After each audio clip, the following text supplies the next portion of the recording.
فتنۃ الخارج کی cease fire کا فائدہ اٹھا کے دراندازی کی ناکام کوشش، پاک فوج کی کامیاب کارروائی۔ 84 خارج ہلاک مہمند میں آپریشن خفیہ معلومات کی بنیاد پر کیا گیا، جس میں خارج کے بڑے گروہ کو نشانہ بنایا گیا۔ کارروائی کے دوران کئی خارج زخمی۔ آپریشن کے دوران فائرنگ کا تبادلہ کئی گھنٹوں جاری رہا۔ فوٹیج میں آپریشن شروع ہونے سے پہلے خارجیوں کی موومنٹ کو دیکھا جا سکتا ہے۔ خارج افغانستان سے پاکستان میں دہشت گردانہ کارروائیاں سر انجام دینے آئے تھے۔ ISPR کے مطابق سپنوام میں 18 خارج ہلاک ہوئے۔ دہشت گردوں کے ٹھکانے بھی تباہ ہوئے۔ جنوبی وزیرستان میں خفیہ معلومات کی بنیاد پر کارروائی کی گئی۔ فائرنگ کے تبادلے میں 8 خارج ہلاک۔ بنو میں ہونے والے آپریشن کے دوران بھی 8 دہشت گرد انجام کو پہنچے۔ خارج کے خاتمے کے لیے سینیٹائزیشن آپریشن جاری۔ سیکورٹی فورسز دہشت گردی کے مکمل خاتمے کے لیے پرعزم۔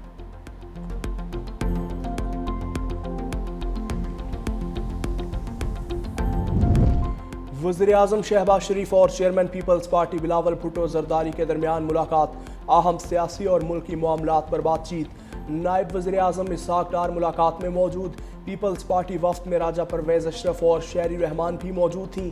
پیپلز پارٹی کے وفد کی بھی وزیر اعظم سے ملاقات۔ پنجاب حکومت کے حوالے سے تحفظات پر بات چیت۔ دونوں جماعتوں کا پہلے کی طرح مل کر چلنے پر اتفاق۔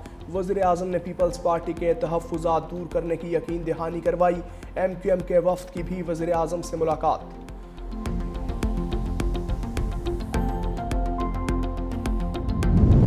بھارت کی شہ پر افغان طالبان نے پاکستان پر حملہ کیا۔ فیلڈ مارشل عاصم منیر کی قیادت میں پاک فوج نے منہ توڑ جواب دیا۔ وزیر اعظم شہباز شریف کا کابینہ اجلاس سے خطاب، کہا حالیہ حملوں کے بعد صبر کا پیمانہ لبریز ہو چکا۔ افغانستان کو مستقل جنگ بندی کے لیے ٹھوس اقدامات کرنے ہوں گے۔ جائز شرائط پر بات چیت کے لیے تیار ہیں۔ گیند اب افغانستان کے کورٹ میں ہے۔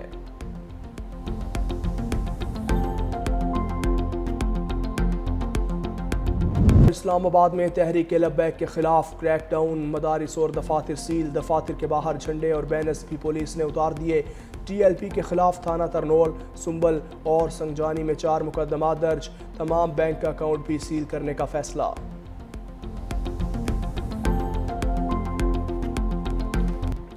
افغان جارحیت اور پاک افغان جھڑپوں کے باعث افغان ٹرانزٹ ٹریڈ بھی تعطل کا شکار۔ ہر قسم کی آمد و رفت اور تجارت معطل۔ نویں پاک افغان سرحدی گزرگاہ کھولنے کا منصوبہ بھی منجمد ہو گیا۔ FBR نے کراچی کی بندرگاہوں سے افغان ٹرانزٹ ٹریڈ کی ترسیل عارضی طور پر معطل کر دی۔ تمام ٹرمینلز کو گاڑیوں پر لوڈ کیے گئے کنٹینرز آف لوڈ کرنے کی ہدایت۔ افغان ٹرانزٹ ٹریڈ کے تمام گیٹ پاسز منسوخ کر دیے گئے۔ ترسیل روکنے کا حکم جاری۔ کراچی پورٹ اور پورٹ قاسم کے تمام ٹرمینل سے افغان ٹرانزٹ ٹریڈ کی کلیئرنس روک دی ہے۔ تمام کنٹینرز ٹرمینل سے گاڑیوں پر لوڈ کنٹینرز کو آف لوڈ کرنا شروع کر دیا۔ پابندی آئندہ احکامات تک برقرار رہے گی۔ دوسری جانب حالات خراب ہونے پر افغان عوام اپنی حکومت کے خلاف بھڑک اٹھے۔ پاکستان کے ساتھ تجارت کھولنے کا مطالبہ کیا۔ پنجاب حکومت کا انتہا پسند جماعت پر پابندی کے لیے وفاق کو سفارش کرنے کا فیصلہ۔ وزیر اعلیٰ مریم نواز کی زیر صدارت اجلاس میں ریاستی ریٹ اور قانون کی بالادستی قائم کرنے کے لیے تاریخی فیصلے۔ اشتعال انگیزی اور قانون شکنی میں ملوث افراد کو گرفتار کر کے مقدمات دہشت گردی کی عدالتوں میں چلائے جائیں گے۔ پولیس افسران کی شہادت اور سرکاری املاک کی تباہی میں ملوث رہنماؤں اور کارکنان کو 4تھ شیڈول میں شامل کیا جائے گا۔ انتہا پسند جماعت کی تمام جائیدادیں اور اثاثے ضبط کر کے محکمہ اوقاف کے حوالے کیے جائیں گے۔ انتہا پسند جماعت کے سوشل میڈیا اکاؤنٹس بند، بینک اکاؤنٹس منجمد کیے جائیں گے۔ لاؤڈ سپیکر ایکٹ کی خلاف ورزی پر سخت ترین کارروائی ہوگی۔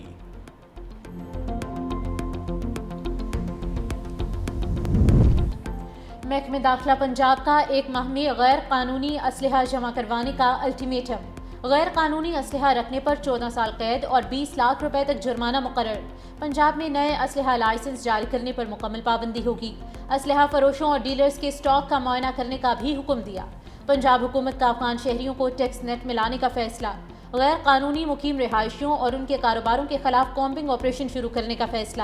غیر قانونی مقیم افغان باشندوں کا ریئل ٹائم ڈیٹا تیار اور وسل بلیئر سسٹم متعارف کرایا جائے گا۔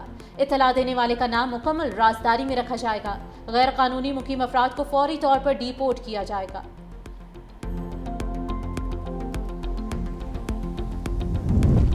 مذہبی جماعت کے احتجاج میں شامل افراد کی گرفتاری کے لیے کریک ڈاؤن جاری۔ مزید 326 ملزم گرفتار۔ پنجاب بھر میں گرفتار ملزمان کی تعداد 3400 سے بڑھ گئی۔ پنجاب حکومت نے گرفتار ملزمان کے خلاف کیسز کی مؤثر پیروی کے لیے 2 سینئر وکلاء رانا شکیل احمد خان اور چوہدری خالد کو اسپیشل پروسیکیوٹر تعینات کر دیا۔ نوٹیفیکیشن بھی جاری۔ دونوں وکلاء انسداد دہشت گردی عدالت اور لاہور ہائی کورٹ میں صوبائی حکومت کی نمائندگی کریں گے۔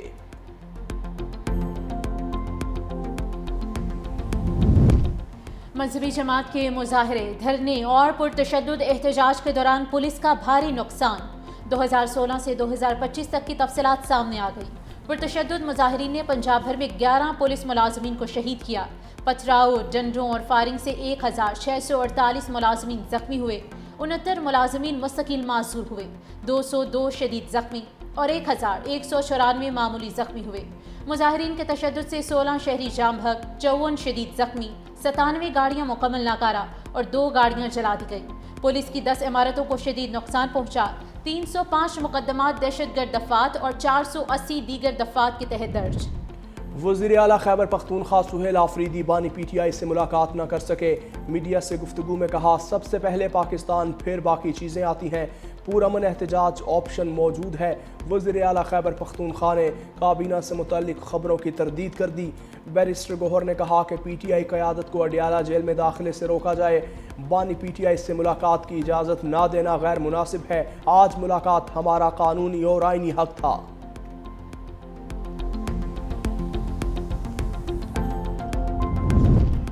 تحریک انصاف کی پالیسی ڈیلیور کرنا نہیں، انتشار پھیلانا ہے۔ Khyber Pakhtunkhwa bad governance, corruption اور دہشت گردی کا مرکز بن چکا۔ وزیر اطلاعات پنجاب عظمہ بخاری نے بیان میں کہا کہ جس صوبے میں تحریک انصاف کی حکومت ہے وہاں دہشت گردی عروج پر ہے۔ حکومتیں تبدیل کرنے کے علاوہ اس جماعت کے پاس کوئی چارہ نہیں۔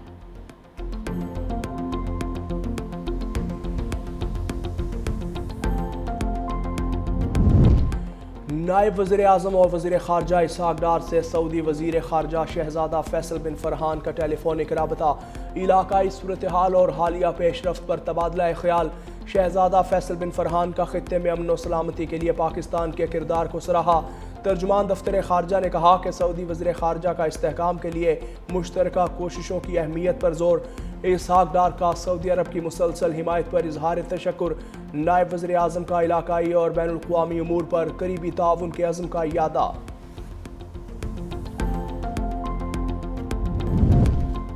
صدر مملکت آصف علی زرداری کی لیفٹیننٹ کرنل جنید طارق شہید کے گھر آمد، شہید کے اہل خانہ سے اظہار تعزیت۔ صدر زرداری نے شہید کے بلندی درجات اور اہل خانہ کے صبر جمیل کے لیے دعا کی۔ لیفٹیننٹ کرنل جنید شہید کی خدمات کو خراج تحسین پیش کیا۔ کہا، پاکستانی قوم بھارت نواز فتنہ اور خارج دہشت گردوں کے ناپاک عزائم کو ناکام بنانے کے لیے متحد ہے۔ قوم اپنے بہادر سپوتوں کی قربانیوں کو کبھی فراموش نہیں کرے گی۔ ملک میں امن کے قیام کے لیے شہداء کی قربانیاں سنہری حروف سے لکھی جائیں گی۔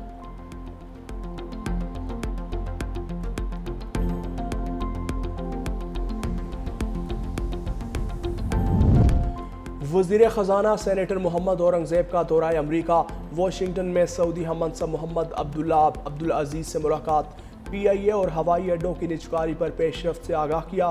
محمد اورنگزیب کی امریکی انٹرنیشنل ڈیولپمنٹ فائنانس کارپوریشن کے سی ای او سے بھی ملاقات، تیل اور گیس، معدنیات، زراعت، آئی ٹی شعبوں میں سرمایہ کاری کے مواقع پر روشنی ڈالی۔ آذربائیجان کے نائب اول وزیر خزانہ سے ملاقات میں منصوبہ مضبوط معاشی اور تصویراتی تعلقات پر اطمینان کا اظہار۔ وزیر خزانہ کی اسٹینڈرڈ چارٹرڈ بینک کے اعلیٰ انتظامیہ سے بھی ملاقات، پاکستان اور بینک کے دیرینہ شراکتی تعلقات کو سراہا۔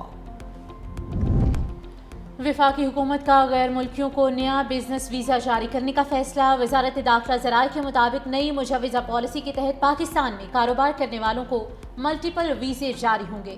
نئی پالیسی سے افغان شہری بھی فائدہ اٹھا سکیں گے۔ افغان شہری پاکستان میں کاروبار کر سکیں گے۔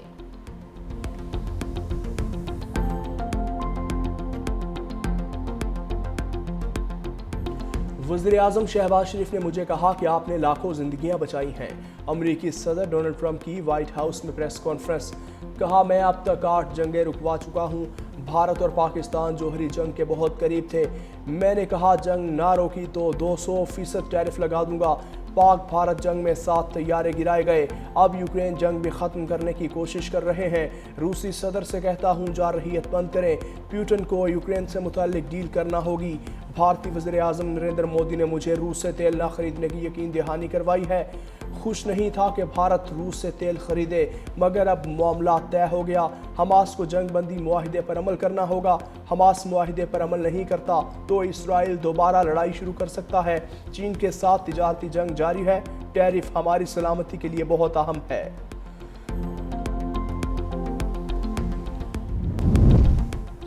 بھارت روس سے تیل نہیں خریدے گا۔ بھارت نے امریکی دباؤ پر گھٹنے ٹیک دیے۔ بھارتی وزارت خارجہ نے کہا ہے کہ بھارتی کمپنیاں روسی تیل کی درآمدات میں بتدریج کمی کی تیاری کر رہی ہیں۔ عالمی منڈی میں اتار چڑھاؤ کے باوجود صارفین کے مفادات کا تحفظ بھارت کی اولین ترجیح ہے۔ دوسری جانب روس کا کہنا ہے کہ بھارت کے ساتھ توانائی کی شراکت داری جاری رہے گی۔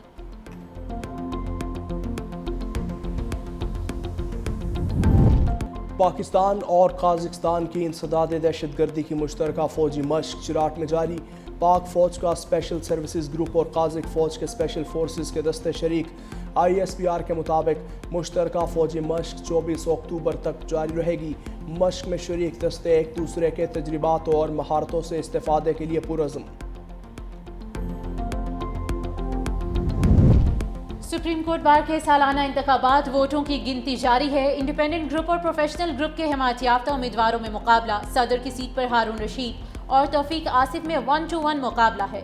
نائب صدر پنجاب کے لیے محمد حبیب قریشی، چوہدری ارشد حسین اور خالد مسعود سندھو میدان میں۔